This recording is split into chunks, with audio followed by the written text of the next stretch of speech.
I wanted to start this video today by sharing some news with you, which is that I was contacted by the developers of a new meditation app called Om, like the Om in Sanskrit. So it's Aumhum, and you can find it on the App Store or on the Google Play Store. It's a smartphone app. To be what they call a meditation master or mentor on their platform.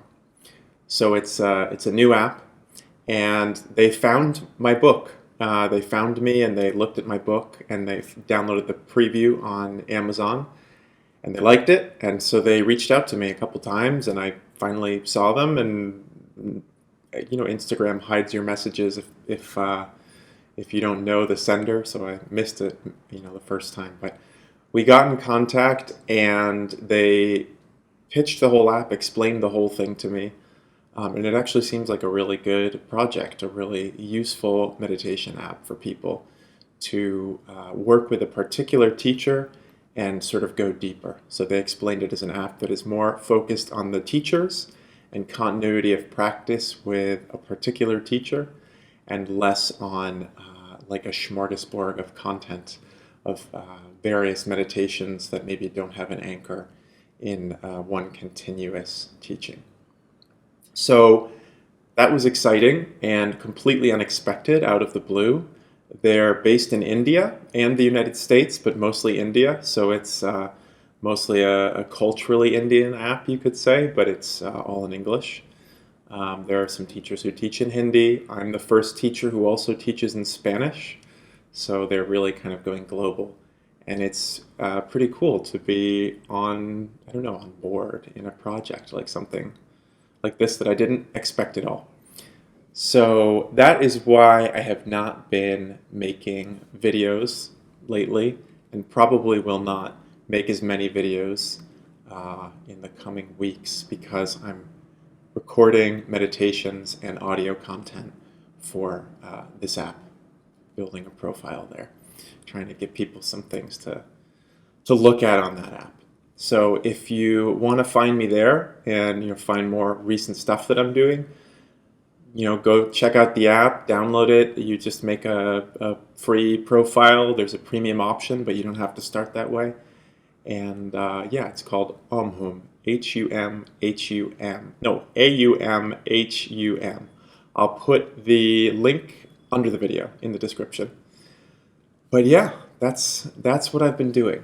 So with that unexpected development, it has occurred to me that there's been sort of a subject that I've been thinking about talking about, but I was sort of waiting for the right, culmination, the right moment for this to come out. And so today I wanted to talk about the two biggest difficulties that I experience, or that I see, in reaching deeper awareness within, in the path towards deeper awareness. So this is mostly true if you already have some sense of what awakening is, what presence is. If you can already sense the being that you are beyond the mind, if you have some experience within of presence, you've already got that, you're already aware of that.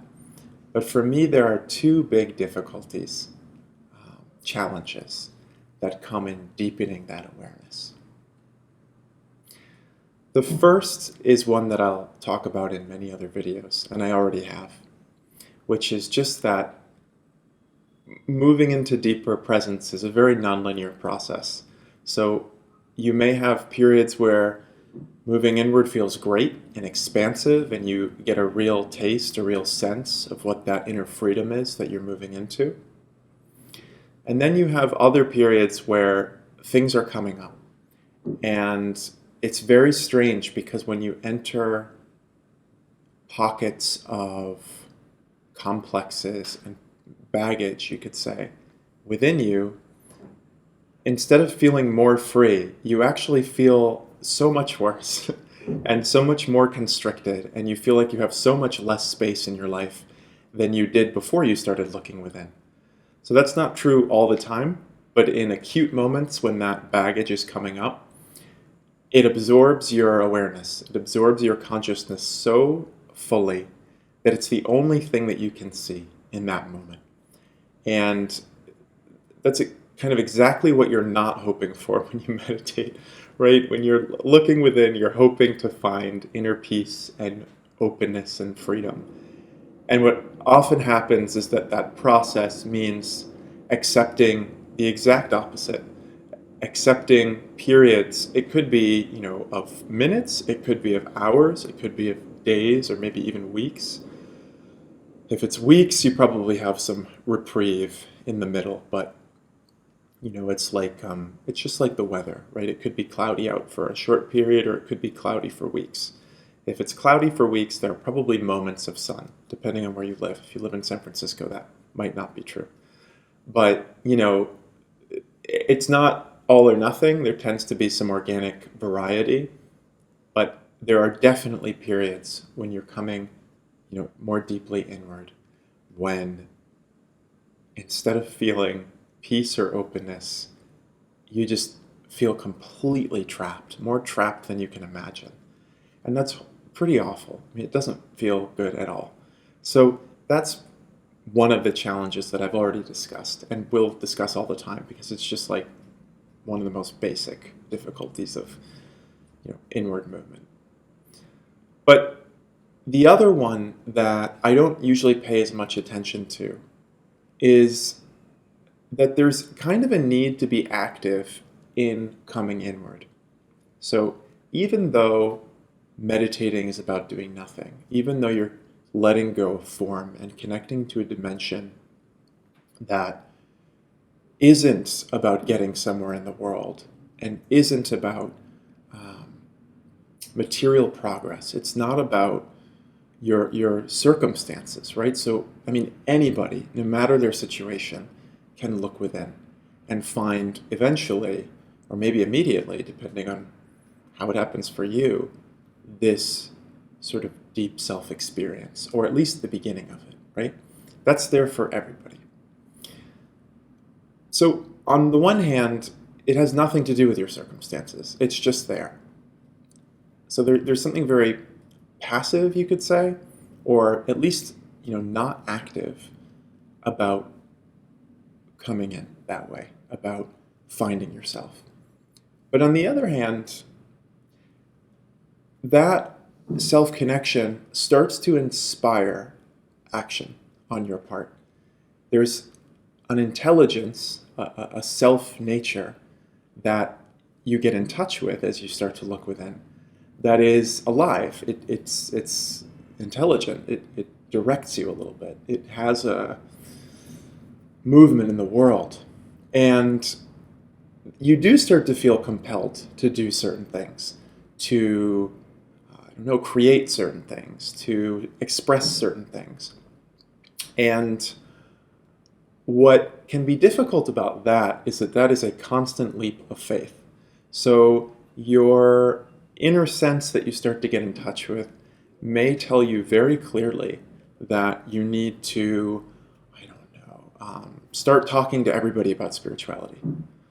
That may make no sense in your context. You may have a social context that is not interested in this.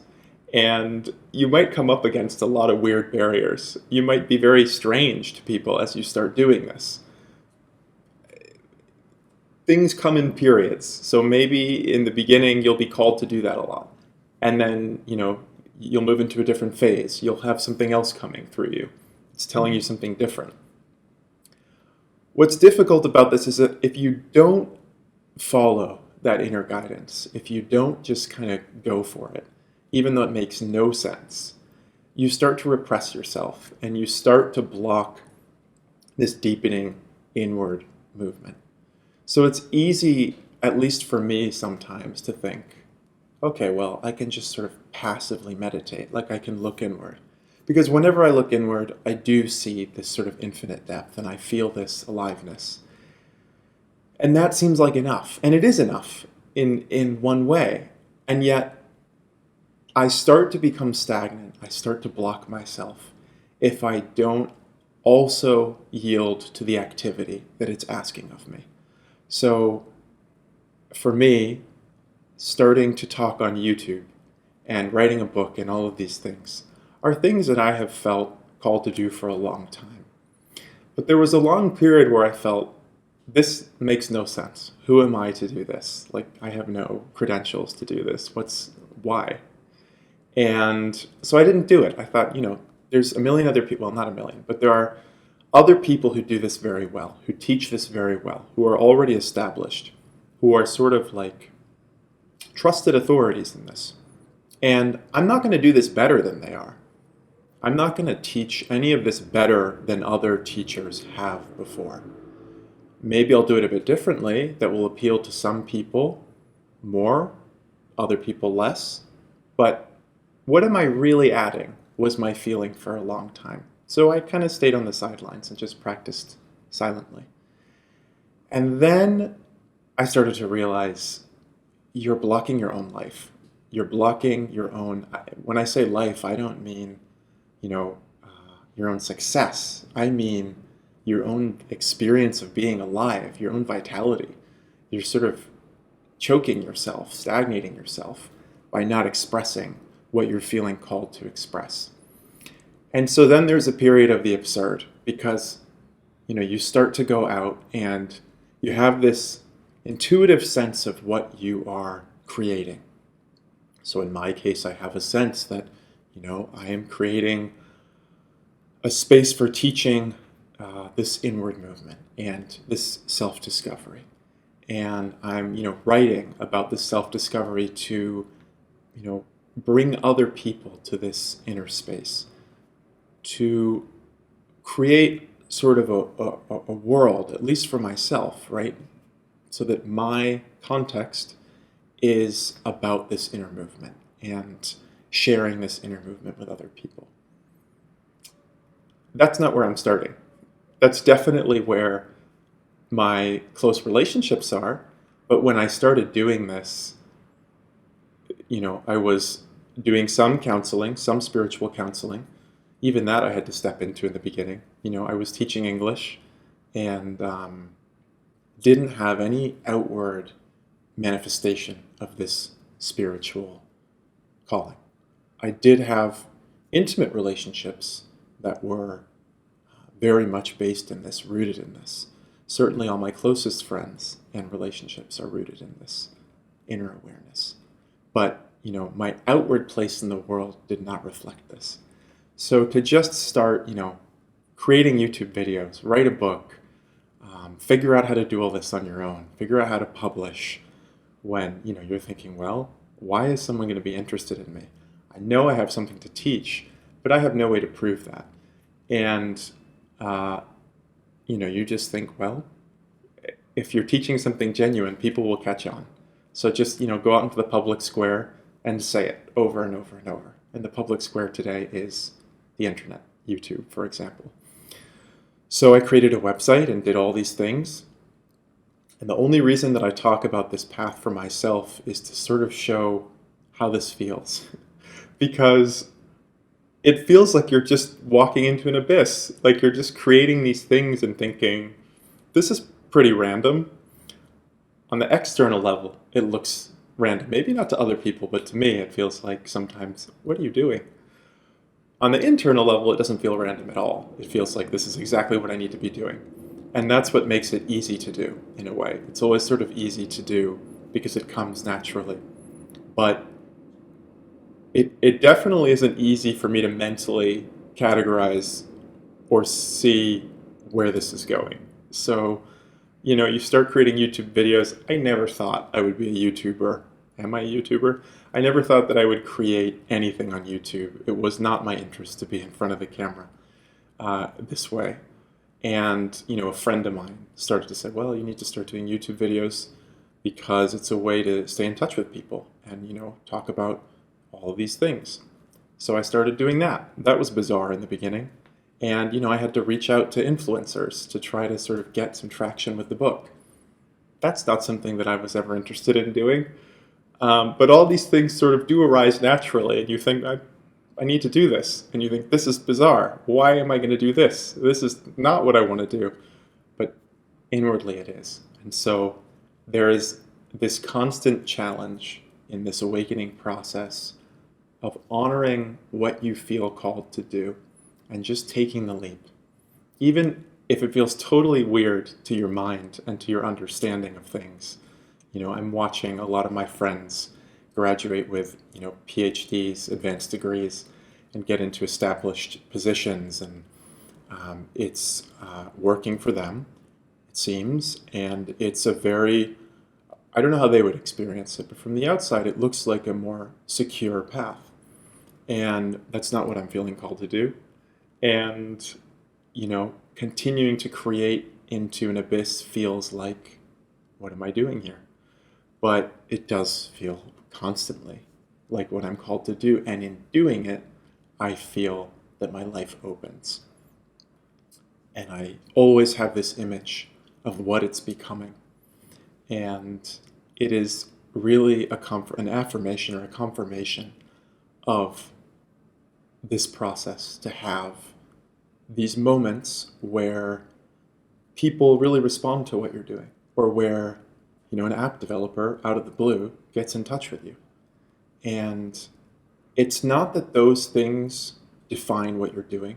They really are just the outer dimension of what is an inner awakening. But it's really important to see in this inward movement that you can't wait until the world outside gives you confirmation, gives you the right to start doing what you feel called to do, right? This is a message we hear all the time, like jump and the net will appear. That's the common phrase. But it's completely true. If you feel called to do something, you have to just start doing it. And it's going to look weird because there's no context for it. And it's only with that continued creation that comes from within that you start to see confirmation from the world outside. But you tread water for a while, and you just have to keep rooting back to what you feel within and not getting lost in the doubts that the mind definitely creates. So that is maybe the second big challenge that I see in moving more deeply into the self. It's ironic that moving more deeply into the self requires so much action in the world. And maybe for you, it will look very different.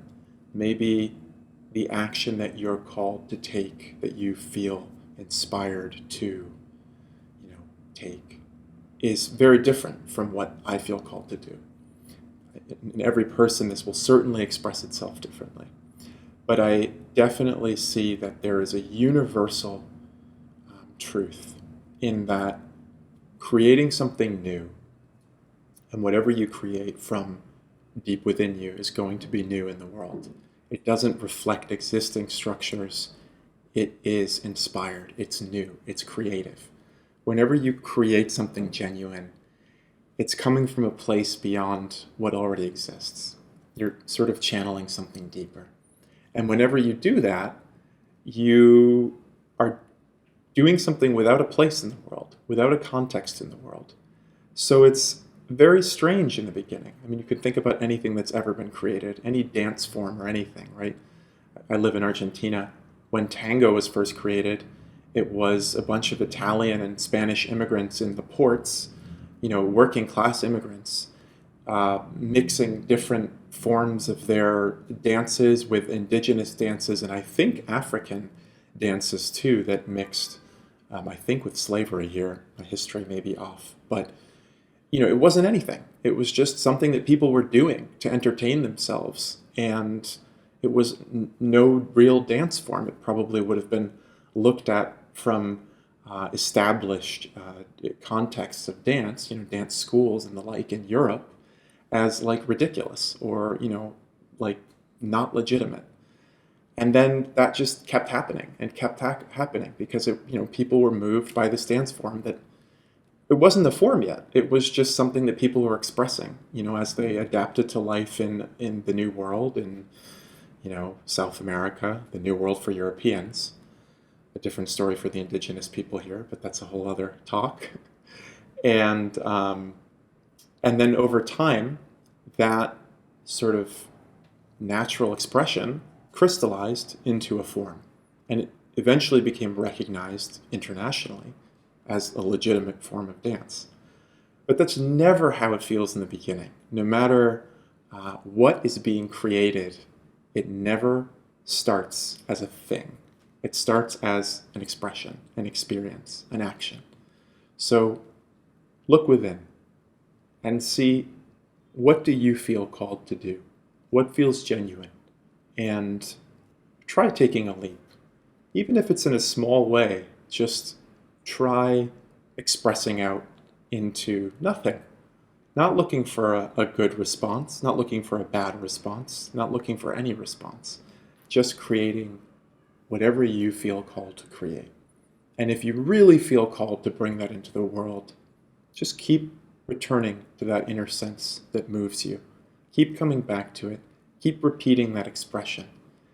And there are moments when that expression from within is echoed back by the world around you. And little by little, that creation starts to take form. So this is perhaps a lesson in manifestation, but more than a manifestation of outward form. It's really a lesson in coming more deeply into the self and the importance of expression and of sort of faith, just continuing to create no matter the environment around you.